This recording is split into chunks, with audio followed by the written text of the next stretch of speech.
So students, welcome back to my channel, that is The Educator. Today we are going to start our General English Speaking part 56, in which we are going to discuss about behavior and types of pronouns and what role does they play when we use them with conjunction in our English language. So students, let's start our General English Speaking part 56.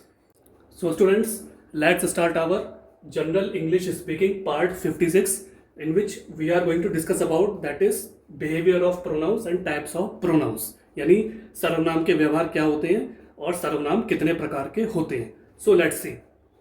When the antecedent is a compound subject, two nouns joined by a coordinating conjunction such as and but yet use a plural pronoun. Example, Ajay and Rahul own their own home. Both the cat and dog have eaten their food.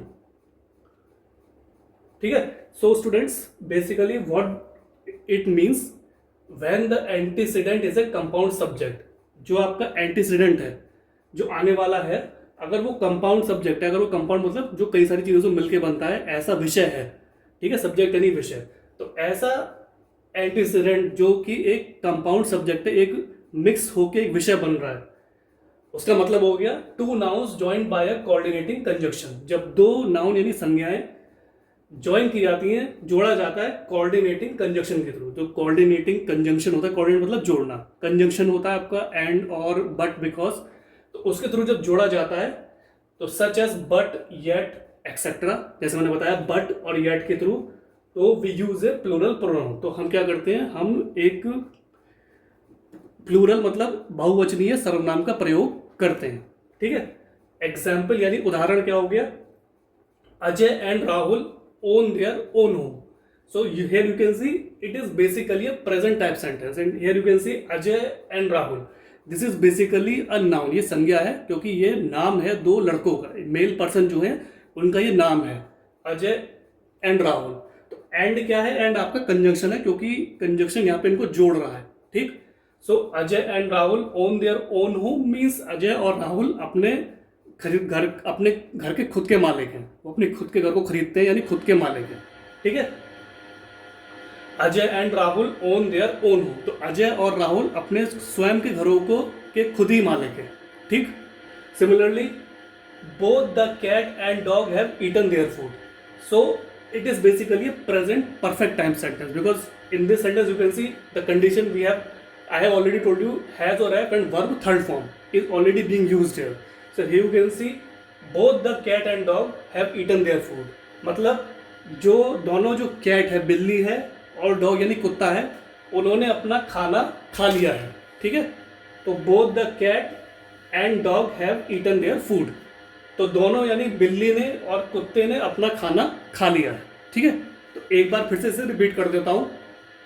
When the antecedent is a compound subject, जो आपका antecedent है, जो आने वाला है, जब वो एक कंपाउंड मतलब एक मिश्रित विषय बन जाता है, यानी कि two nouns joined by A coordinating conjunction, यानी जब दो संज्ञाएं उनको जब हम जोड़ते हैं एक कोऑर्डिनेटिंग मतलब सहायक कंजंक्शन के थ्रू, सच एज एंड और but because, such as and but yet. And मतलब इसके अलावा भी, बट मतलब हो गया क्यों, बट मतलब क्योंकि, इस तरीके से, येट इसके अतिरिक्त भी. ठीक है. इस तरीके से जब आप इसको ऐड करते हैं तो we use a plural pronoun. तो हम क्या करते हैं, हम बहुवचनीय सर्वनाम का प्रयोग करते हैं. ठीक है.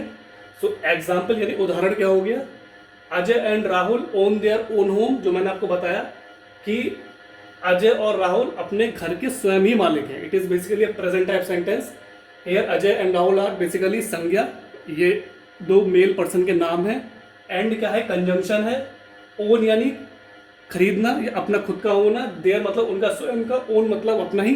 होम मतलब मकान. तो ये भी एक तरह से संज्ञा यानी नाउन हो गया. ठीक है.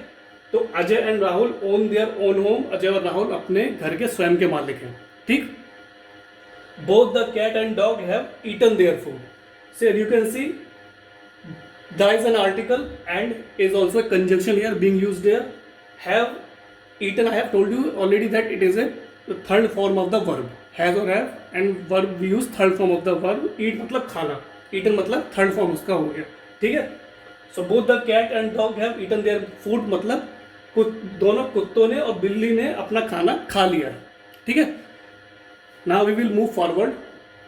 When the compound antecedent is joined by और and both antecedents are singular, the pronoun is singular. Example, either Ajay और Vijay gives his speech today. ठीक। सेकंड है, when both antecedents are plural, the pronoun is plural. Example, the juniors और the seniors may take their test today. Third is when one antecedent is a singular and the other is plural, the pronoun agrees with its closest antecedent।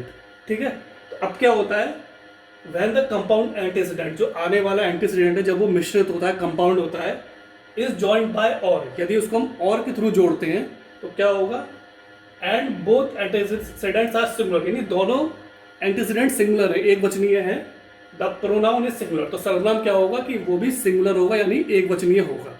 ठीक है, when the compound antecedent is joined by और, जब compound antecedent है उसको जब हम जोड़ेंगे और के साथ तो पहली कंडीशन ये होगी, and both the antecedents are singular, the pronoun is singular. तो जब दोनों एंटीसीडेंट्स सिंगुलर होंगे, एक वचनीय होंगे, तो जो प्रोनाउन होगा, जो सर्वनाम होगा, वो भी सिंगुलर होगा यानी एक वचनीय होगा। ठीक है, तो एग्जाम्पल यानी उदाहरण क्या हुआ, आइदर अजय और Vijay gives his speech today. So basically it is a present type sentence and here you can see either means या तो अजय, अजय क्या हो गया, ये भी आपका नाम है मेल पर्सन का, ये नाउन हो गया। ठीक है, और इसमें कंडीशन लग गई और कंजंक्शन वाली, विजय भी नाम है फीमेल मेल पर्सन का, लड़के का। ठीक है, ये भी नाउन हो गया। गिव्स मतलब देना, हिज मतलब ये आपका सर्वनाम हो गया। ठीक, अपनी स्पीच मतलब भाषण देना या कुछ देना। ठीक है, बोलना या अपना भाषण वगैरह देना। टुडे मतलब आज, आज का दिन। ठीक, आइदर अजय और Vijay gives his speech today, या तो अजय या विजय जो अपनी स्पीच है, जो अपना भाषण है वो देने आज जा रहे हैं। ठीक है, या तो अजय या फिर विजय अपनी स्पीच आज देने जा रहे हैं। ठीक है, अब हम आगे बढ़ते हैं। When both antecedents are plural, the pronoun is plural. ठीक है, यदि क्या होता है कि जब आपके दोनों एंटीसीडेंट्स प्लूरल होते हैं यानी बहुवचनीय होते हैं, तो जो द प्रोनाउन होगा वो भी प्लूरल होगा, वो भी बहुवचनीय होगा। ठीक है, एग्जाम्पल यानी उदाहरण क्या हो गया, द जूनियर्स और the seniors may take their test today. ठीक है, so it is basically a request type sentence, it is basically a idea giving type sentence. ठीक है, it is a basically commanding giving type sentence, assurance type sentence, and it is also a present type sentence. So here you can see the is an article. ठीक है, juniors मतलब junior मतलब आपके जो junior होते हैं, जो आपसे नीचे होते हैं, तो जूनियर्स क्या होगा, इसमें बहुत सारे जूनियर्स हैं तो उनका एक ग्रुप हो गया जूनियर्स, और द सीनियर्स जो आपसे सीनियर है। जैसे आप अगर किसी क्लास में पढ़ रहे हो, आप 8th में हो, आपके सीनियर हो गए जो आपसे 9th या 10th में पढ़ेंगे, और जूनियर वो होगा जो आप 8th में हो, तो आपसे नीचे जो 2nd, 3rd, 4th, 5th में होंगे वो आपके जूनियर होंगे। ठीक है, तो यहाँ पे क्या है, सीनियर्स भी एक तरह से ग्रुप है सीनियर मेंबर्स का। मे मतलब आज्ञा लेना, मेक मतलब कर सकते हैं, may take their test today, वो अपना टेस्ट आज कर सकते हैं। ठीक है, द जूनियर्स और द सीनियर्स मतलब जो आपके जूनियर्स हैं और आपके सीनियर जो हैं, may take their test today, वे अपना टेस्ट यानी अपना जो परीक्षा है वो आज दे सकते हैं। ठीक है, तो it is basically a request type और commanding giving type sentence, assurance type sentence. ठीक है, सो जब आपका एंटीसीडेंट प्लूरल होगा, बहुवचनीय होगा, तो जो आपका प्रोनाउन होगा वो भी बहुवचनीय होगा। ठीक है, तो उदाहरण मैंने बताया, द जूनियर्स और द सीनियर्स में टेक देयर टेस्ट टुडे, जो आपके जूनियर्स हैं और जो आपके सीनियर हैं वो आज अपना टेस्ट दे सकते हैं। ठीक है, अब हम आगे बढ़ते हैं थर्ड फॉर्म में। When one antecedent is a singular and the other is plural, the pronoun agrees with its closest antecedent. ठीक है, when one antecedent, जब पहला antecedent जो होगा अगर वो सिंगुलर है, एक वचनीय है, and the other is plural, और दूसरा जो है वो बहुवचनीय है। ठीक है, the pronoun agrees with its closest antecedent, तो जो सर्वनाम होगा वो सहमति देगा अपने नियर बाय, जो उसके एकदम समीप होगा एंटीसीडेंट, उसके प्रति वो सहमति देगा। ठीक है, when one antecedent is singular and the other is plural, जब पहला एंटीसीडेंट जो है वो यदि सिंगुलर होता है, एक वचनीय होता है, and the other is plural, और दूसरा प्लूरल यानी बहुवचनीय होता है, तब क्या होगा, the pronoun agrees with its closest antecedent, तो जो सर्वनाम होगा वो अपनी सहमति देगा जो उसके नजदीक एंटीसीडेंट जो उसके समीप एंटीसीडेंट होगा तो उसके प्रति वह सर्वनाम सहमति यानी एग्रीमेंट देगा। तो इसके एग्जाम्पल हम अगली क्लास में करेंगे, ठीक है। So students, this was the general English speaking part 56 in which I tried to explain you about behavior and types of pronouns with proper definitions and examples. So try to read it, practice it, and try to use them in your English language. So ultimately what will happen, your confidence will boost up, your personality will groom, and ultimately you will become a perfect and fluent English speaker in front of another person.